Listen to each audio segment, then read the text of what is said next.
설교 준비하는 게 목사한테 참 숙명처럼 어려운데, 그래도 또 설교만큼 또 좋은 게 없어요. 왜냐하면 교인들 얼굴 이렇게 마주 대하고 이렇게 볼 수 있으니까요. 제일 진짜 좀 죄송해요, 표현이 그렇지만 거지 같은 게, 죽도록 설교 준비했는데 카메라 보고 설교할 때 이때 진짜 온라인 예배 때 죽는 줄 알았어요. 죽는 줄 알았습니다. 저는 특별히 이렇게 한 명 한 명 이렇게 교감하면서 해야 되거든요.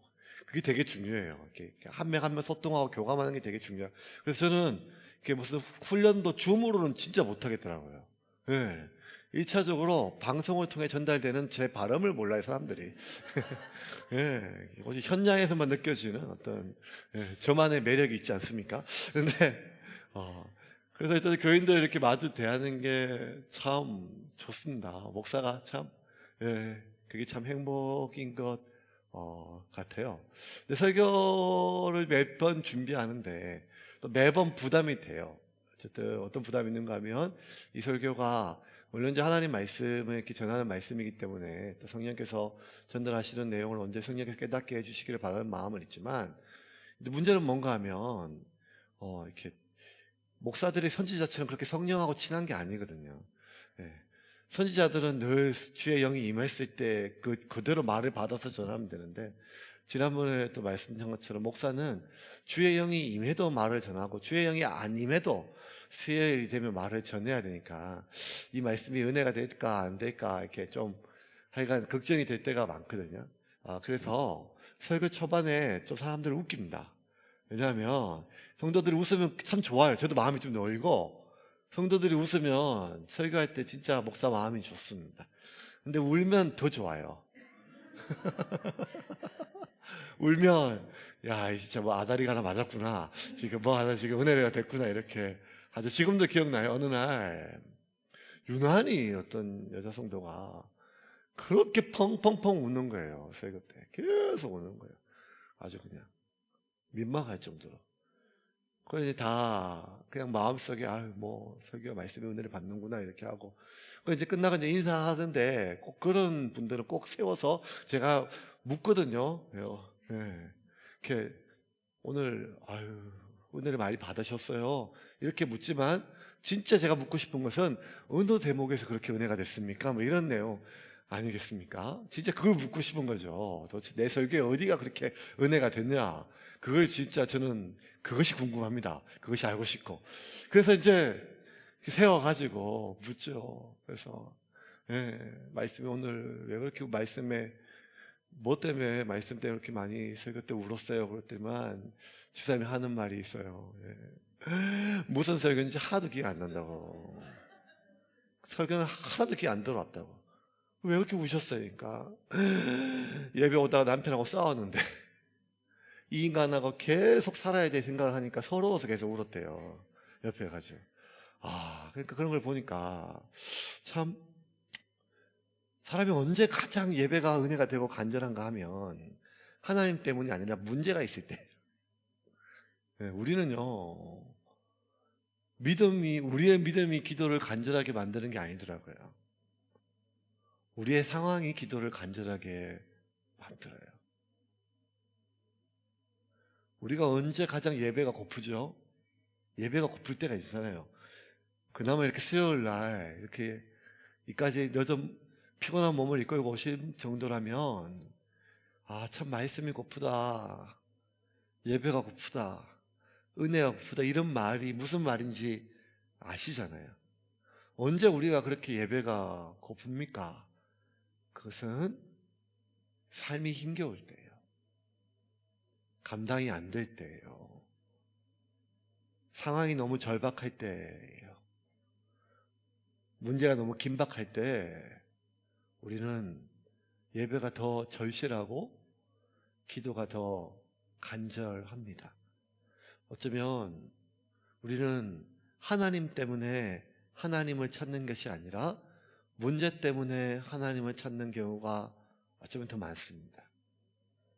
하나님 때문에 하나님을 간절히 부르기보다 내 문제 때문에 하나님을 절박하게 부를 때가 더 많지요. 그것은 믿음의 사람이나 아니면 하나님께 마음이 돌아선 사람이나 다를 바가 없는 것 같아요. 우리는 계속 지금 여로보암을 배우고 있습니다. 이 북이스라엘, 하나님께로부터 마음이 돌아섰던 솔로몬에게 대해서 아무리 반복적으로 돌아와라, 돌아와라. 네가 이러면 안 된다. 너 하나의 삶이 아니라 이 민족 전체 운명이 너한테 달려있는데 네가 어찌하여 이렇게 돌아섰느냐. 돌아와라, 돌아와라.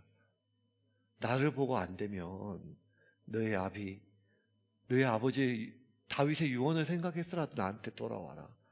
뭐 이런 말들, 하나님이 솔로몬이 돌아오든 말든 그게 하나님 뭐가 필요가 있겠어요.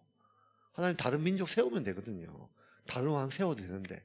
근데 하나님께서 왜 그렇게 얘기하는가 하면 계속해서 하나님 반복적으로 11개 상하에서 제일 많이 나오는 단어 중에 하나가 뭔가 하면 하나님이 다윗을 기억하사. 하나님이 다윗을 생각하사 했어요. 다윗과 맺었던 언약이 있고 다윗이 하나님께 했던 기도가 있기에 하나님은 지금이라도 저놈 저거 나 싫다고 떠나는 놈 저렇게 내가 간절히 붙잡아도 결국 돌같이 굳어 얼굴 한번 쳐다보지 않는 저놈 언제든지 하나님 버릴 수 있지만 하나님은 다윗의 기도를 기억하고 다윗의 마음을 하나님은 생각하셔서 하나님 끝까지 솔로몬의 마음을 돌이키려 하였지만 솔로몬은 돌아서지 않았죠. 그 결과 북이스라엘을 찢어서 여로보암에게 주었습니다. 하나님이 자기에게 준 것을 누구보다 여로보암이 알아요. 왜? 자기는 사울의 아들도 아니고 다윗의 아들은 더더욱 아니잖아요. 아무것도 아닌 미천한 이 종에게 하나님이 아이야 선지자를 통해서 옷을 찢듯이 나라를 찢어서 나에게 주신다는 그 예언은 이게 자다가도 꿈속에라도 잊을 내용이 아니지 않겠습니까? 결국 정치 상황 때문에 솔로몬의 아들 르호보암의 어리석음 때문에 북이스라엘 사람의 대다수의 마음이 그 르호보암으로도 돌아섰지만 그 결과 자기가 왕이 되었지만 상황 때문에 정치적 역학 때문에 자기가 왕이 되었지만 결국 이거 하나님이 자신에게 왕을 삼은 것 누구보다 르호보암이 모르겠어요. 근데 르호보암이 점점 하나님으로부터 마음이 돌아서요. 왜? 왕권 때문입니다. 하나님이 자신에게 주신 왕권임을 누구보다 알매도 불구하고 그거 하나님이 주신 것지 않은데도 그 왕권을 빼앗길까봐 그 왕권이 흔들릴까봐 하나님이 금하시고 하나님이 패역하게 여기신 줄을 누구보다 알았지만 베델과 단에 산당을 만들고 금송아지 상을 세우고 그 앞에 자기가 분향하고 이방신과 여호와 신앙을 혼합하여 하나님 앞에 패역하고 패역한 그런 종이 되었지요. 근데 오늘 본문에 이 여로보암이 하나님을 찾아요. 아니 하나님을 찾을 인간이 아니에요. 왜냐하면 하나님이 아무리 경고해도 끝까지 그의 손입까지 다 마르고 해도 하나님께 돌아선 마음을 절대로 안 돌렸던 그 인간이에요. 13장 지난주 마지막에 살펴봤던 13장의 마지막 결론은 이거예요. 그 엄청난 여러분 지난주 말씀 기억하셔야 돼요. 하나님의 사람이 유다에서부터 올라와가지고 말씀을 전했잖아요. 그렇게 했는데 그 사람이 왜 죽었어요? 북이스라엘에 있을 때 한 늙은 선지자가 거짓말로 나도 선지자여 했던 그 말에 속아서 그가 목숨을 잃지 않았습니까? 그 놀라운 일들을 다 겪고 나서도 결국 여로보암은 돌같이 굳은 마음이 돌이키지 않았습니다. 13장 33절 같이 한번 읽겠습니다. 같이 읽겠습니다. 여로보암이 이 일 후에도 그의 악한 길에서 떠나 돌이키지 아니하고 다시 일반 백성을 산당의 제사장으로 삼되 누구든지 자원하면 그 사람을 산당의 제사장으로 삼았으므로 안 돌아와요. 안 돌아와요. 이것을 읽는 우리도 이렇게 속이 탄데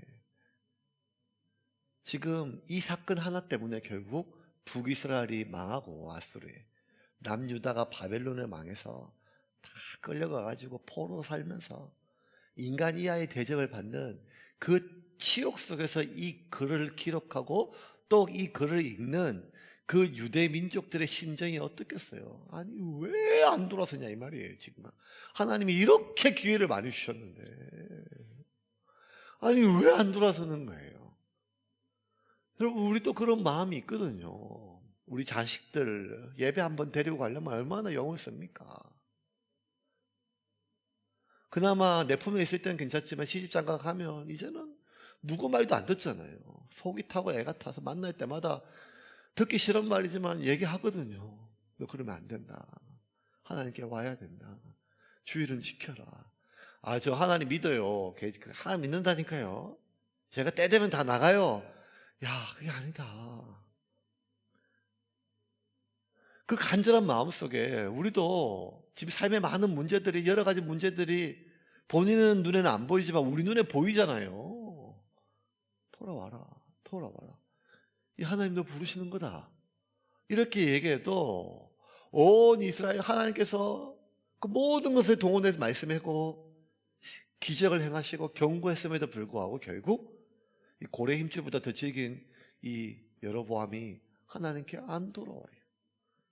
그랬던 여로보암이에요. 오늘 본문에요. 하나님을 찾아요. 2절입니다. 같이 읽겠습니다. 여로보암이 자기 아내에게 이르되 청하건대 일어나 변장하여 사람들이 그대가 여로보암의 아내임을 알지 못하게 하고 실로로 가라.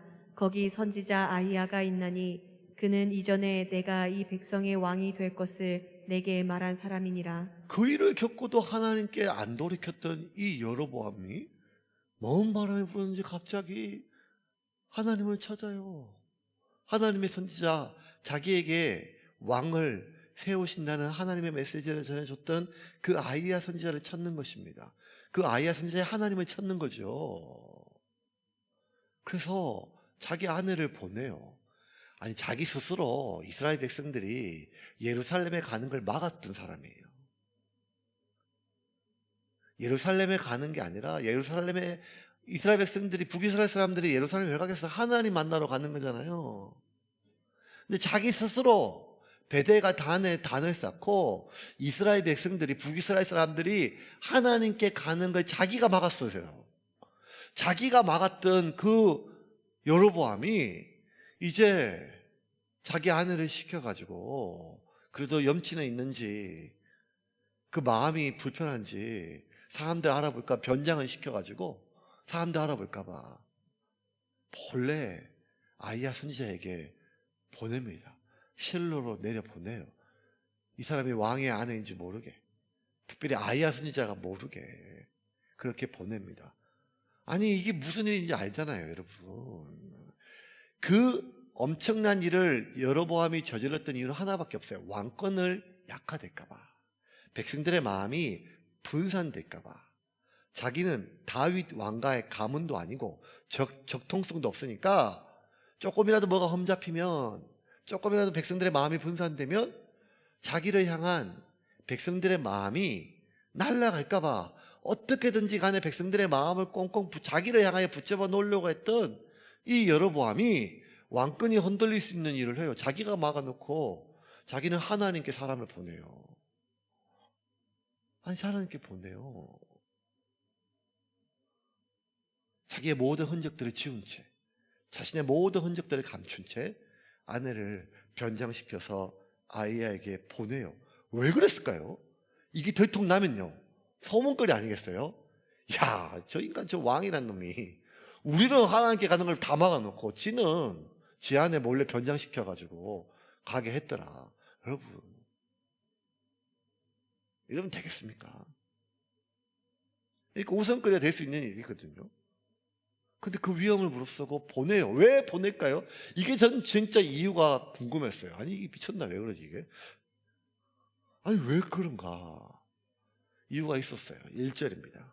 1절만 같이 읽겠습니다. 시작. 그때에 여로보암의 아들 아비야가 병든지라. 아들이 아파요. 그냥 아픈 게 아니라 죽어가요. 아들이 죽어가니까 그 무엇보다 하나님보다 소중했던 백성들의 인정조차도 위험을 무릅쓰고서라도 이 아들을 살릴 수 있는지 알아야겠어요.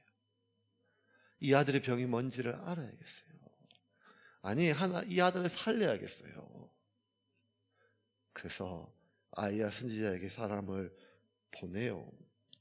지금까지 그 어떠한 하나님의 경고에서도 꿈쩍도 안 했어요. 유다에서 온 하나님의 선지자가 정말 무서운 경고를 했어요. 너희 집안의 씨가 마를 것이다. 손도 다 말라버렸어요. 그래도 전혀 꿈쩍하지 않았었어요. 그랬던 여로보암이 그의 마음이 녹았습니다. 그 돌같이 굳었던 마음, 끊임없이 회개하고 돌이키라는 하나님의 메시지에서도 굳었던 그 마음이 지금 완전히 물처럼 녹았습니다. 왜? 자식이 아프니까요. 자식이 죽어가니까요. 자식 앞에 장사가 없어요. 이게 참. 자식 앞에 장사가 없어요. 여러분. 성경에 나와 있는 진짜 완악한 대표적인 1등이 누군가 하면 그 중에 한 명이 바로 왕이거든요. 온갖 백성들이 그 곤욕을 당해서 10가지 제약하면 그 완전히 얼마나 곤욕이 많았었어요. 물도 못 마시고 황충이 들고 막 독충이 들고 종기가 나고 개구리가 막 피가 막 온 사방이 지옥이잖아요. 그래도 꿈쩍도 안 했던 바로 왕도 아들 죽으니까 내보냈어요. 악인도요. 진짜 가장 완악한 사람도 자식 앞에는 녹아요. 왜? 나보다 더 소중한 존재니까요. 내가 소중히 여기는 그 어떤 것보다 나보다 더 소중한 존재를 잃을 것은 그것은 염려나 걱정이 아니라 공포입니다. 공포. 두려움입니다. 내가 아프면 걱정이 되는데 자식이 아프면 겁이 나는 것, 그 부모의 마음 아니겠어요? 네. 자식이 아프면 겁이 나요. 네. 근데 부모가 아프면 걱정이 된답니다. 자기가 책임져야 될 몫을. 어쨌든 자식 앞에 장사가 없어요. 북이스라엘도 의원이 있어요. 북이스라엘도 기도해 줄 제사장이 있어요. 북이스라엘에도 기도할 제단이 있어요. 그 제단 자기가 만든 제단이잖아요. 베데가 단. 그 제사장도 자기가 세운 제사장이잖아요. 얼마나 잘 기도해 주겠어요. 북이스라엘에도 하나님이다 하고 가서 기도하고 분향할 금송아지가 있어요. 그 하나님이라고 얘기했어요. 너희가 예루살렘까지 가서 하나님께 예배하지 말고 제사하지 말고 이 단에서 여기서 분향하라고 제사하라고. 다른 바알과 아세라 상이 아니라 여호와 하나님께 제사하라고 베데가 단을 만들었잖아요. 산당을 만들었잖아요. 그 하나님이에요. 그 하나님의 제단이에요. 그 하나님의 제사장이에요. 자기가 만들었지만. 그런데 여로보암이 진짜 자기에게 정말 자신에게 가장 소중한 것을 잃을까 두려움이 오니까 여로보암이 자기가 만든 하나님이 아니라 진짜 하나님을 찾아요. 진짜 하나님을 찾아요. 여보, 아이야 선지자에게 가라. 가서 물어보라. 내 아들인 걸 알면 분명히 좋은 얘기는 안 해줄 거니까 그냥 시골 촌부처럼 가서 내 아들인 것처럼 아니게 물어봐라. 내 아들 말고 당신 아들이 살 수 있을까 물어봐라. 내 아들이 아닌 당신 아들이 무슨 병인지 알아봐라. 내가 만든 하나님이 아니라 진짜 하나님께 물어봐라. 여러분 이걸 보면 참 인생이 묘하기도 하고 결국 인간은요 몰라서가 아니라 알고 있지만 하나님을 찾지를 않습니다. 그런데 여러분 지금 여로보암이 하나님을 찾아요. 이게 신기한데요. 더 신기한 거는요. 여로보암이 하나님을 찾는데요. 하나님께 돌이키지는 또 않아요. 그 어느 때보다 하나님을 진심으로 찾아요. 그 어느 때보다 하나님을 하나님으로 지금 인정해요. 그 어느 때보다 하나님의 도움을 구해요. 그렇게 하나님을 찾는데 하나님께 돌이키지는 않아요. 왜 아내를 변장시키는가 하면 아이야 선지자가 하나님 앞에 자기가 어떤 죄를 저질렀는지를 아니까. 그러면 하나님의 선지자 아이야 선지자 자기에게 어떤 죄를 아니까. 그러면 내가 아무리 물어봐도 이 아들을 살릴 수 없는 거 알거든요. 그러면 내 왕권이 흔들리고 내 체면에 손상이 가더라도 그 하나님을 찾는 이유는 아이를 살리기 위함이라면 알아요. 내가 하나님께 돌이키면 되거든요. 이 여로보암은 이 아이가 아프고 죽고 가는 게 자기 때문인 걸 누구보다 알아요. 왜냐하면 계속 경고를 받았으니까. 경고를 들었지만 진짜 이루어질지에 대해서는 몰랐던 거죠. 지금 이루어질지는 몰랐던 거죠. 지금 이 아들이 아파서 죽을 줄은 내가 몰랐던 거죠. 그런데 진짜 아프니까 다른 누구 의원을 찾거나 제사장을 기도하고 이런 게 아니라 바로 본능적으로 하나님을 찾아요. 왜? 이거 하나님 징계니까요. 그걸 알면 그 아이를 살리고 싶으면 하나님께 회개하고 돌아가면 되잖아요. 그런데 하나님께 돌이키지는 않아요. 그리고 하나님을 찾습니다. 심지어 하나님을 속이려고 해요. 3절 말씀 보세요. 3절입니다. 같이 읽겠습니다. 그대의 손에 떡 10개와 과자와 꿀 한 병을 가지고 그에게로 가라. 그가 그대에게 이 아이가 어떻게 될지를 알게 하리라. 손에 떡 10개 한 병 들고 가요. 기름 한 병 들고 가요. 아이를 살리려면 예물을 많이 가져가야 되잖아요. 근데 왜 이렇게 하는가 하면 그 당시 시골 촌부 농사꾼의 아내들이 선지자께 하나님께 나아갈 때 가져갈 수 있는 게 최선이에요, 이게. 그러니까 하나님을 속이는 거예요, 지금. 지극히 왕의 아들이 아니라 시골 농사꾼의 아들이 나을지 무슨 병인지 알기를 바라는 거예요. 이 말은 하나님조차 속이는 거 아니에요?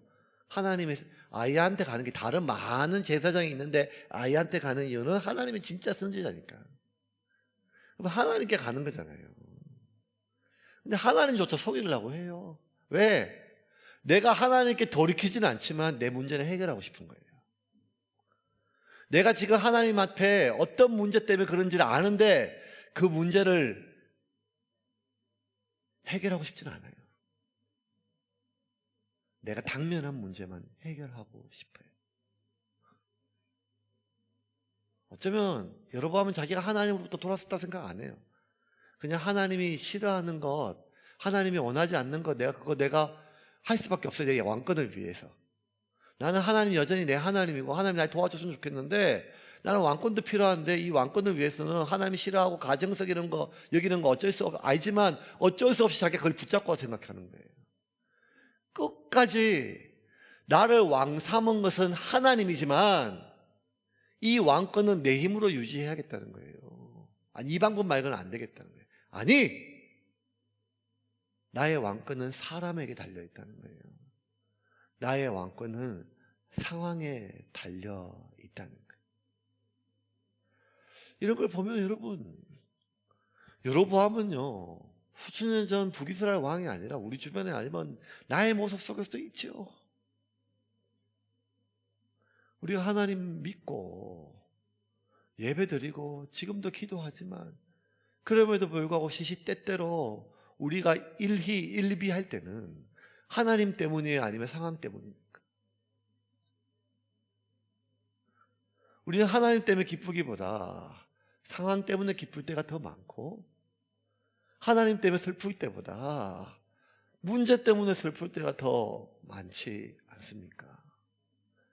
물론 우리는 기도를 할 때 우리의 생사화복을 주관하시는 하나님 아버지라고 날마다 그렇게 기도하지만 우리의 생사화복을 주관하는 것은 어쩌면 눈에 보이지 않는 하나님이 아니라 내가 살고 있는 이 상황과 수많은 이 사람들, 그 사람들이 내 모든 삶의 상황들을 결정하고 영향력 받는다고 생각하고 있는 것, 그거 어쩔 수 없죠. 어쩔 수 없어요.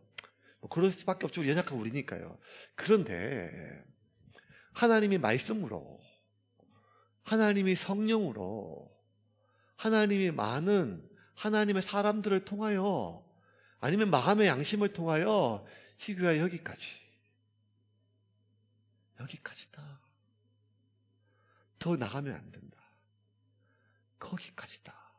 라고 하는 반복적인 메시지가, 우리가 말씀을 읽을 때, 설교를 들을 때, 예배를 드릴 때, 마음에 무언가 울림이 올 때, 그때 멈춰야 되는데 우리는 계속 가요. 왜? 그게 하나님 뜻이 아닌 줄을 몰라서가 아니라 하나님 뜻이 아닌 줄 알지만 그 문제가, 그 상황이 나한테 너무 간절하기 때문입니다. 어쩌면 여러분, 불신앙은요, 우리가 집에 금송아지를 쌓아놓고 부처상을 놓고 무슨 무당 탱화를 그리고 거기서 절을 하는 것으로 시작되는 게 아니에요. 하나님을 하나님의 자리로 온전히 우리가 두지를 않을 때입니다. 하나님의 하나님 되심이 내 삶에 선포되지 않을 때예요. 하나님의 하나님 되심이 내 삶 가운데 회복되지 않을 때, 여전히 우리는 우리의 생사화복을 주관하시는 하나님이라고 그렇게 하나님을 불러놓고, 우리의 생사화복은 상황에, 사람에 달려있는 것처럼 살아가고 있는 것이 어쩌면 우리의 모습일 수가 있겠지요. 그렇게 여러보암은 하나님조차 속이려고 했어요. 그런데 여러분, 사람은 속일 수 있지만 하나님은 속일 수가 없죠. 선지자 아이야가 나이가 많아 눈이 어두워서 누군지 몰랐지만 하나님이 아이야 선지자에게 저거 여로보암 아내라고 말씀해 주십니다. 4절과 5절 같이 읽겠습니다.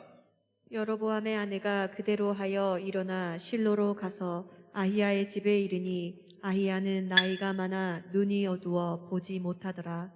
여호와께서 아히야에게 이르시되 여로보암의 아내가 자기 아들이 병들었으므로 내게 물으러 오나니 너는 이러이러하게 대답하라. 그가 들어올 때에 다른 사람인 채 함이니라. 하나님 속일 수가 없어요. 하나님 속일 수가 없어요. 하나님은 우리의 헌신으로 우리의 불신앙을 속일 수가 없어요. 헌금으로 우리의 마음을 속일 수가 없어요. 헌신으로 우리의 중심을 덮을 수가 없어요. 하나님은 제사를 원하는 분이 아니니까요. 하나님은 순종을 원하시니까요. 그런데 우리는 자꾸 미안하면 더 하려고 해요. 그 미안한 것을 돌이키는 게 아니라 미안하면, 겁이 나면, 뭐가 찔리면 다른 것으로 보상하려고 해요. 어떤 스님이 저한테 그러더라고요. 죄가 제일 많은 사람이 저를 제일 많이 짓는데.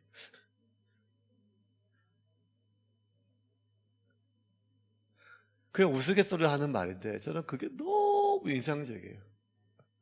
죄가 제일 많은 사람이 저를 제일 많이 짓는데요. 그래서 제가 그랬죠. 저는 죄가 하나도 없습니다. 저를 하나도 안 졌으니까요. 저는 교회만 했습니다.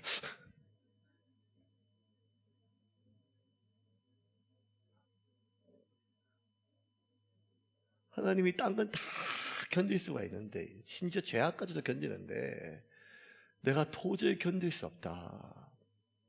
너희가 성애와 더불어 악을 행하는 것, 그걸 내가 참을 수가 없다. 온갖 죄악 속에 그 죄악으로부터 조금도 돌이키지 않고 절기 때마다 꼬박꼬박 그 절기물을 가지고, 예물을 가지고 나한테 오면, 나는 불신자들이 자신의 자식을 그 제단 앞에 드리는 것보다, 그 역겨운 냄새보다 너희들의 그 제단의 냄새를 나는 견딜 수가 없다고 하셨어요. 하나님은 우리의 중심을 아시잖아요. 하나님 우리의 행위를 보는 게 아니라, 하나님은 우리의 헌신을 보는 것이 아니라, 하나님은 우리의 희생을 보는 것이 아니라 우리의 중심을 보십니다. 그리고 순종이 제사보다 나은 게 아니라, 하나님은 제사를 원하는 것이 아니라 순종을 우리에게 원하시는 것이죠. 돌아오라. 돌아오라. 네가 있어야 될 자리로 돌아오라. 근데 돌아오지 않죠. 하나님을 속이려고 하는 여로보암의 아내에게 하나님은 다 말씀하세요. 속에 있는 얘기를 다 하세요. 아내한테. 6절부터 11절까지 우리 차근차근 하나님의 그 쌓여있는 마음들을 한번 봅시다. 그냥 여러분이 그 하나님 마음으로 같이 읽어봅시다. 같이 읽읍시다. 그가 문으로 들어올 때에 아히야가 그 발소리를 듣고 말하되 여로보암의 아내여 들어오라. 내가 어찌하여 다른 사람인 채 하느냐. 내가 명령을 받아 흉한 일을 내게 전하리니 가서 여로보암에게 말하라. 이스라엘의 하나님 여호와의 말씀이 내가 너를 백성 중에서 들어 내 백성 이스라엘의 주권자가 되게 하고 나라를 다윗의 집에서 찢어내어 내게 주었거늘 너는 내 종 다윗이 내 명령을 지켜 전심으로 나를 따르며 나 보기에 정직한 일만 행하였음과 같지 아니하고 내 이전 사람들보다도 더 악을 행하고 가서 너를 위하여 다른 신을 만들며 우상을 부어 만들어 나를 노엽게 하고 나를 내 등 뒤에 버렸도다. 그러므로 내가 여로보암의 집에 재앙을 내려 여로보암에게 속한 사내는 이스라엘 가운데 매인자나 노인자나 다 끊어버리되 거름더미를 쓸어버림같이 여로보암의 집을 말갛게 쓸어버릴지라. 여로보암에게 속한 자가 성읍에서 죽은즉 개가 먹고 들에서 죽은즉 공중의 새가 먹으리니 이는 여호와께서 말씀하셨음이니라 하셨나니. 너무 무서운 말씀이에요. 그런데 마지막 한 말씀 더 하세요. 그 말씀은 어쩌면 여로보암과 여로보암의 아내, 이 아픈 아비암의 부모가 가장 듣고 싶지 않았던 말이에요. 12절 말씀 제가 읽을게요. 너는 일어나 내 집으로 가라. 내 발이 성읍에 들어갈 때 그 아이가 죽을지라. 이 말을 들을 때 가슴이 철렁한 게 아니라 가슴이 다 얼어붙지 않겠어요? 그 어떤 어미가 이 말을 듣고 정신을 차릴 수 있는 사람이, 두 다리를 성하게 서 있는 사람이 누가 있겠어요?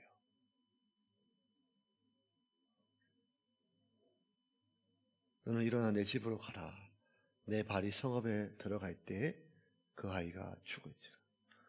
어쩌면 이 엄마는 죽을 때까지 그 성읍에 안 가고 싶었을 거예요. 겁이 나서. 이제 말씀은 좀 정리하겠습니다. 우리한테 아비함이 있어요, 여러분. 우리 모두에게 아비함이 있어요. 자식을 얘기하는 게 아니라, 하나님 이것만은요. 다른 건 다 괜찮지만 이것만은요. 라고 하는, 하나님 이것만큼은요, 하나님 하는 아비함이 있습니다. 그 아비함 때문에 하나님을 찾아요. 그 아비함 때문에 하나님을 불러요. 그 아비함 때문에 하나님께 와요. 그런데 그토록 간절하게 하나님께 부르짖고 그토록 진실되게 하나님께 구하여도 하나님은 그 아비함을 해결해 주지 않으세요. 왜? 아비함 해결하면 또 이놈은 날 떠날 것이기 때문에 그럴 수도 있겠죠. 근데 아니에요.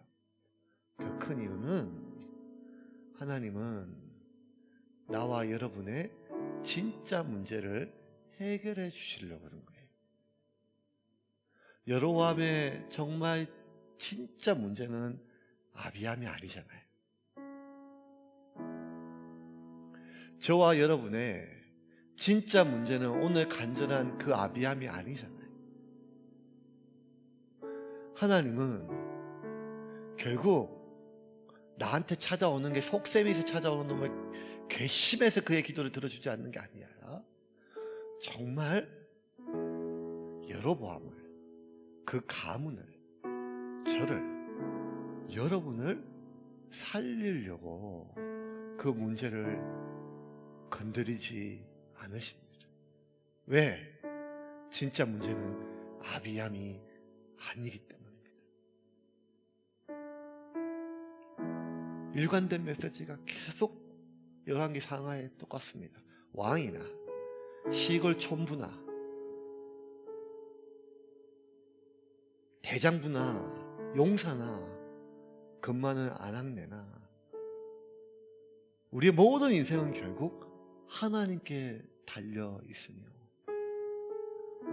우리가 마음을 다해 뜻을 다해 목숨을 다해 하나님을 사랑하고 하나님께 돌아오지 아니하면 우리가 그토록 간절히 구하는 아비함을 얻고 우리가 그토록 간절히 구하던 아비함이 낫고 우리가 그토록 간절히 구하던 아비함이 해결되어도 결국 우리는 끔찍한 삶을 마감하게 되기 때문입니다. 여러분, 오늘 아비함을 위해서 기도하십시오. 기도하세요. 하나님 그 우리 기도 들어 응답하실 것입니다. 우리의 그 속이 다 보이는 기도를 하나님께서 어쩌면 들어주실 수도 있습니다. 하지만 간절한 아비함 뒤에, 우리의 아비함 뒤에 하나님이 말씀하시는 우리의 진짜 아비함이 무엇인지 그 음성을 듣기를 주님의 이름으로 축원합니다. 내가 생각했을 때는 이 아비함 때문에 내가 죽을 것 같고 내가 생각할 때는 이 아비함만 해결되면 살 것 같지만 하나님의 눈으로 우리의 모든 삶을 보시는 하나님의 눈으로 봤을 때 너의 진짜 아비함은 이것이라고 하는 그 메시지를 들을 수 있을 때 하나님은 여러분의 가정을, 여러분의 가문을 온전히 회복하실 줄 믿습니다.